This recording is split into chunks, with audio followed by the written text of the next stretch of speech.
बंधू भगिनींनो, शनिदेवांची अद्भुत रहस्ये अनेक आहेत, पण मी या व्हिडिओमध्ये त्यातील काही रहस्ये उलगडून तुमच्या समोर सांगणार आहे. शेवटपर्यंत व्हिडिओ पहा. व्हिडिओ आवडलास तर लाईक करा, शेअर करा, कमेंट्स करा. शनिदेव इतके कठोर का आहेत हे तुम्हाला माहीत आहे का? खरं तर ते कठोर नाहीत, तर न्यायाचे देव आहेत. ते प्रत्येकाला त्यांच्या कर्मानुसार फळ देतात आणि जीवनात योग्य मार्ग दाखवतात. या व्हिडिओमध्ये जाणून घ्या शनिदेवांच्या कठोरतेमागचं खरं कारण. पूर्ण व्हिडिओ पहा आणि तुमचं मत कमेंटमध्ये नक्की सांगा. शनिदेव कठोर आहेत, पण ते अन्यायी नाहीत. उलट ते सर्वात न्यायप्रिय देव मानले जातात. शनिदेव प्रत्येकाच्या कर्मानुसार फळ देतात. चांगले कर्म असेल तर भरपूर यश देतात आणि वाईट कर्म असेल तर कठोर शिक्षा देतात. मनुष्याच्या जीवनातील अहंकार, आळस आणि चुकीच्या मार्गावर जाण्यापासून थांबवण्यासाठी शनिदेव कठोर मार्ग वापरतात. त्यांची कठोरता ही शिक्षा नसून जीवनाची शिकवण आहे. त्यामुळेच लोक त्यांच्या साडेसाती आणि ढय्या यांच्या काळात जास्त शिस्तबद्ध आणि मजबूत बनतात. शनिदेव कधीही कोणावर अन्याय करत नाहीत. ते सत्य, प्रामाणिकपणा आणि मेहनत यांना नेहमीच बक्षीस देतात. म्हणूनच शनिदेव कठोर वाटतात, पण ते आपल्या जीवनाला योग्य दिशेने नेणारे गुरु आहेत. बंधू भगिनींनो, जय शनिदेव असे कमेंटमध्ये लिहा. शनिदेवांची साडेसाती म्हणजे नेमकं काय? बंधू भगिनींनो, तुम्ही साडेसाती हे नाव अनेकदा ऐकलं असेल, पण खरंच साडेसाती म्हणजे काय माहीत आहे का? ज्योतिषशास्त्रानुसार शनिदेव प्रत्येक राशीत वेगवेगळ्या अवधीसाठी भ्रमण करतात.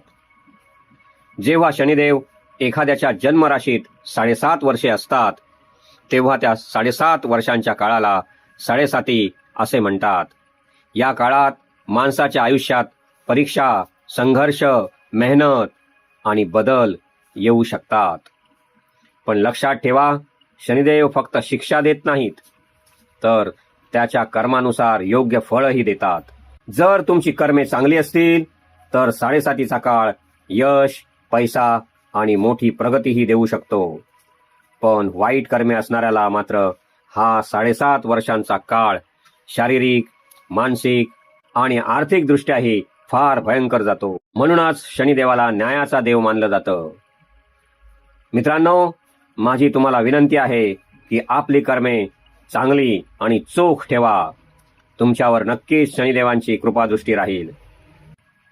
शनिदेवाची दृष्टी इतकी भयंकर का मानली जाते? हा प्रश्न प्रत्येकाच्या मनात येतो, पण याचं खरं उत्तर फार थोड्यांनाच माहीत आहे. आज मी तुम्हाला एक गुपित सांगणार आहे. शनिदेव खरंच रागीट आहेत का, की ते कर्माचा न्याय देणारे देव आहेत? या व्हिडिओमध्ये जाणून घ्या शनिदेवाच्या दृष्टीमागील रहस्य आणि त्यामागचं आध्यात्मिक सत्य. तुम्ही कधी ऐकलं आहे का, शनिदेवाची दृष्टी पडली तर आयुष्य बदलतं? पण शनिदेवाची दृष्टी इतकी भयंकर का मानली जाते? पुराणानुसार शनिदेव अत्यंत यशस्वी आणि न्यायप्रिय देव आहेत. त्यांची दृष्टी माणसाच्या कर्मावर पडते. चांगल्या कर्मांची फळे चांगली मिळतात, पण चुकीच्या कर्माचे परिणाम वाईट भोगावे लागतात. म्हणूनच लोक शनिदेवाच्या दृष्टीला घाबरतात. असं म्हणतात की शनिदेवाची नजर पडल्यावर अहंकार तुटतो, खरे मित्र ओळखून येतात आणि माणूस जीवनाचा खरा अर्थ शिकतो. पण लक्षात ठेवा, शनिदेव वाईट नाहीत. ते फक्त कर्मानुसार न्याय देतात. शनिदेवांना तिळाचे तेल आणि लाडू का अर्पण करतात? तुम्ही कधी विचार केला आहे का? शनिदेवाला तिळाचे लाडू आणि तिळाचे तेल का अर्पण केले जाते? शनिदेवाला तिळाचे तेल आणि तिळाचे लाडू अर्पण करण्यामागे नेमकं काय रहस्य आहे?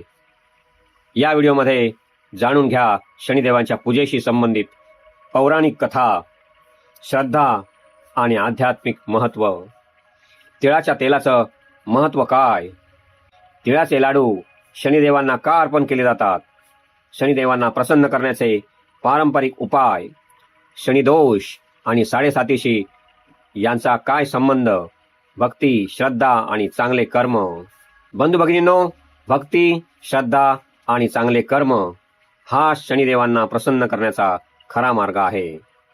शनिदेव रागाने नाही, कर्माने प्रभावित होतात. यामागे एक पौराणिक आणि आध्यात्मिक रहस्य दडलं आहे. असं मानलं जातं की तिळाचे तेल शनिदेवांना अत्यंत प्रिय आहे. तीळ हे शुद्धता, संयम आणि पापांपासून मुक्तीचं प्रतीक मानलं जातं. शनिवारी शनिदेवाला तिळाचे तेल अर्पण केल्याने शनिदोष, साडेसाती आणि नकारात्मक ऊर्जा कमी होते, अशी भक्तांची श्रद्धा आहे. आणि तिळाचे लाडू का अर्पण करतात माहीत आहे का? लाडू हे गोडवा, आनंद आणि समाधानाचं प्रतीक मानलं जातं.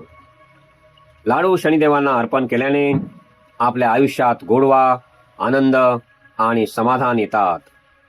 शनिदेव रागीट असले तरी भक्ती आणि प्रामाणिकपणाने केलेली पूजा त्यांना लवकर प्रसन्न करते. म्हणूनच भक्त शनिवारी तिळाचे तेल, काळे तीळ आणि तिळाचे लाडू शनिदेवांना अर्पण करतात. शनिदेवांची कृपा मिळवण्याचा प्रयत्न करतात. कारण शनिदेव फक्त शिक्षा देत नाहीत, ते योग्य मार्गही दाखवतात. ओम शं शनैश्वराय नमः. बंधू भगिनींनो, जय शनिदेव असे कमेंटमध्ये लिहा. व्हिडिओ आवडलास तर लाईक करा, मित्रांना शेअर करा आणि चॅनलला सबस्क्राईब करा. धन्यवाद.